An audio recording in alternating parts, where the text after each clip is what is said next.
Have you ever felt like you're living someone else's life, like you're sitting in the passenger seat instead of the driver's seat, watching the scenery outside your window unfold without really being in control? It's a common feeling, that sense of disconnect between who you are and who you could be. But what if I told you that you already have everything you need to take charge? What if you realize that you're not just another person trying to get through life, but actually the emperor of your own life, and it's time for you to take the throne? Let's get real for a moment. Understanding your own power isn't easy. It takes courage to look at your life honestly and recognize that you're the one holding the reins. But when you do, something amazing happens. You start to see that every choice, every decision, every moment is an opportunity to rule your life with wisdom and purpose. And today we're going to talk about how to embrace that power, how to truly become the emperor of your own life. Before we begin, please subscribe and tap the notification bell so you never miss out on more amazing videos like this. Let's get started. We'll start at the beginning of every day, the morning. Have you ever noticed how your whole day seems to flow from those first few moments after you wake up? It's not just about whether you got enough sleep or if you're running late. It's about something deeper. The way you choose to begin each day sets the tone for everything that follows.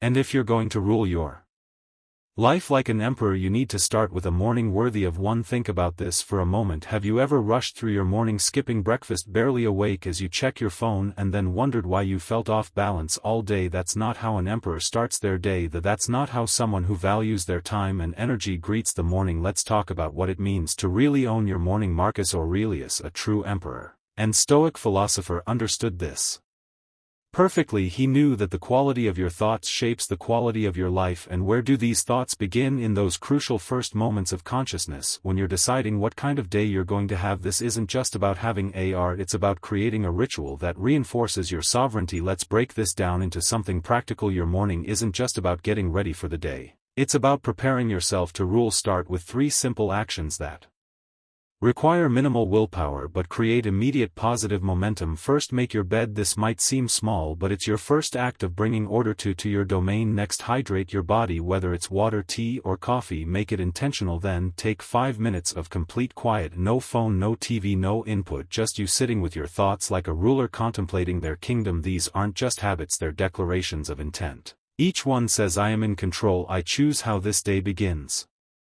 And when you start making these choices consciously, something shifts. You're no longer just going through the motions, you're actively shaping your reality. But besides your reality, you also need to shape the physical vessel you experience, that reality in your body. Think about this. After waking up, your body has been still for hours, and just like a car that's been sitting in cold weather, it needs time to warm up. Take 20 minutes to walk or to move. It's not just about exercise, it's about awakening your entire system. Whether it's gentle stretching that helps you reconnect with your body, a brisk walk that gets your blood flowing, or a more intense workout that energizes you. Movement is your body's way of saying, I'm ready for what's ahead. Notice how different you feel after moving your body. The fog lifts, your mind becomes sharper, and suddenly the day's challenges don't seem quite so daunting. This isn't just about physical health, it's about starting your day from a place of strength and vitality. Just as your body needs movement, your mind craves nourishment. Dedicate another 20 minutes to reading, writing, or learning. These aren't just tasks to check off, they're investments in your intellectual growth. Maybe you spend this time journaling about your thoughts and aspirations, reading works that inspire and challenge you, or learning something new that expands your horizons. Think of this time as a conversation with yourself and the great minds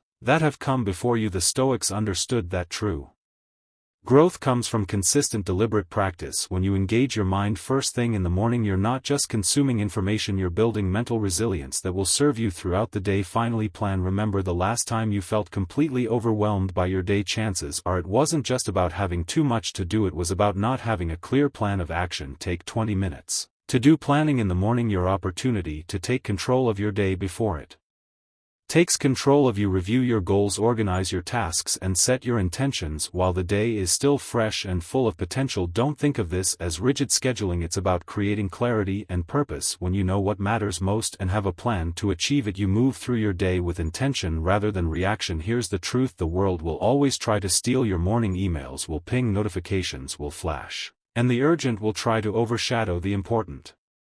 But protecting this time isn't selfish, it's necessary. Think of it as creating a sanctuary for yourself, a space where you can focus on what truly matters before the day demands begin to pour in. As your routine becomes second nature, you'll find yourself naturally drawn to more sophisticated practices. Visualization becomes a powerful tool for manifesting your goals. Strategic planning helps you see beyond the day to the bigger picture. And practices like meditation or extended exercise deepen your connection with yourself. Remember, the goal isn't perfection, it's progress. Start where you are with what you have. Be consistent, but be gentle with yourself. Your morning routine should feel like a gift you give yourself, not a burden you bear, because when you invest in your MS, you invest in every moment that follows. The choice to create a meaningful morning routine is really a choice to create a meaningful life. So tomorrow morning, when you open your eyes, remember you have the power to shape your day, starting with those first precious moments. This is how you'll begin to learn to use your time wisely. If you don't, you may find yourself lying in bed at night scrolling through your phone, wondering where the day went. Maybe you started with grand plans, deadlines to meet, projects to complete, goals to chase, but somehow the hours slipped away. You're not alone, we've all been there, trapped in that cycle of knowing we should use our time better but feeling powerless to change our habits. But what if I told you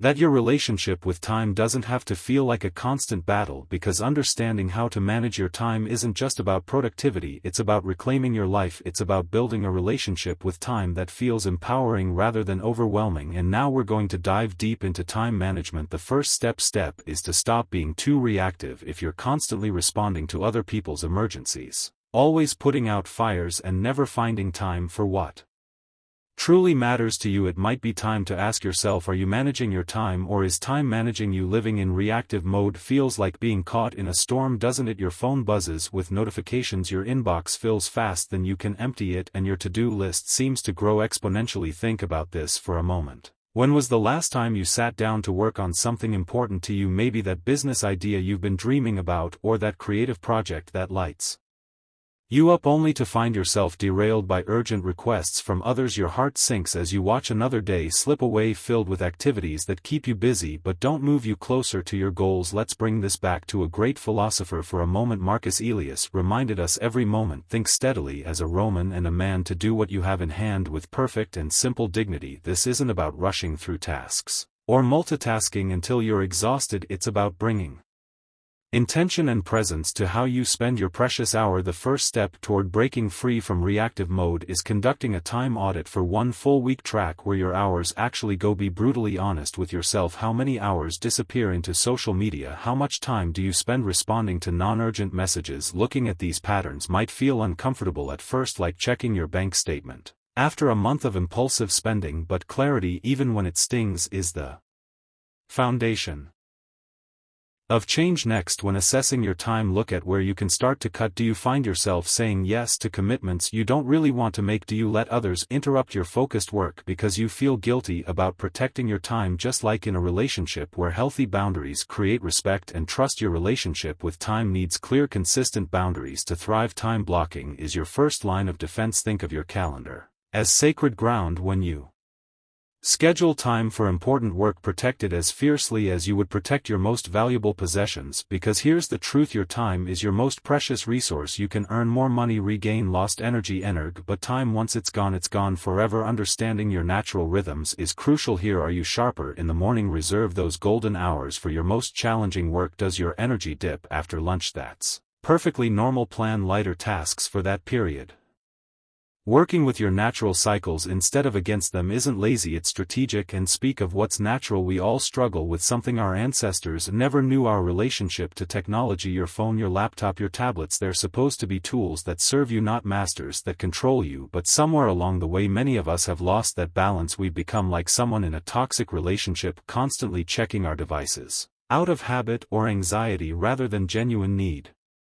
Think about how you feel after spending hours scrolling through social media, that empty, slightly guilty feeling. It's your inner wisdom telling you that this isn't how your time was meant to be spent. But just like breaking free from any unhealthy relationship, changing your technology habits requires awareness, intention, and a solid plan. Start by creating technology-free zones in your day. Maybe it's the first hour after you wake up, or the last hour before bed. Perhaps it's during meals or when You're spending time with loved ones. These boundaries might feel uncomfortable at first. You might even experience that anxious pull to check your phone, but stick with it. The peace you'll find on the other side is worth the temporary discomfort, but be mindful of your level of discomfort. Don't let it get too high. Here's a truth that might be hard to swallow: constantly pushing yourself without proper rest isn't productivity, it's self-sabotage. Just like a toxic relationship where you're always giving and never receiving, running yourself ragged will eventually lead to burnout. Strategic recovery, whether through exercise, meditation, quality sleep, or simply doing things you enjoy, isn't a luxury, it's essential. Think of it like recharging your phone. You wouldn't expect your phone to run indefinitely without charging, so why do you expect that from yourself? Schedule downtime with the same intentionality as you schedule work. Block out time for activities that rejuvenate you. This isn't selfish, it's necessary. Because when you're well rested and energized, you bring your best self to everything you do. Your relationship with time is one of the most important